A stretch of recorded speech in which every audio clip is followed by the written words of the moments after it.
L'armée israélienne a déclaré avoir frappé plusieurs cibles du Hezbollah dans le sud du Liban.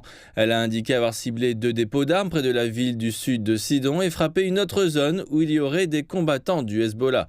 Cela s'inscrit dans un schéma qui est presque quotidien depuis le début de la guerre à Gaza. Le Hezbollah, l'organisation militante du Liban, est allié au Hamas à Gaza et a déclaré qu'il poursuivrait ses attaques à la roquette et aux drones dans le nord d'Israël tant qu'il n'y aurait pas de cessez-le-feu à Gaza. Il s'agit donc d'attaques de représailles quotidiennes du sud du Liban vers le nord d'Israël et d'Israël vers le sud du Liban. Mais il y a la crainte que cela ne conduise à un conflit plus large qui s'étendrait à partir de la guerre de Gaza.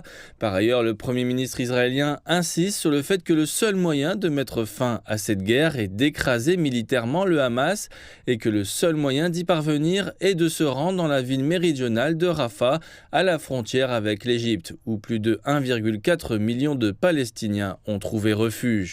Ces personnes ont été évacuées, souvent à plusieurs reprises, du nord de la bande de Gaza vers le sud afin d'échapper au combat.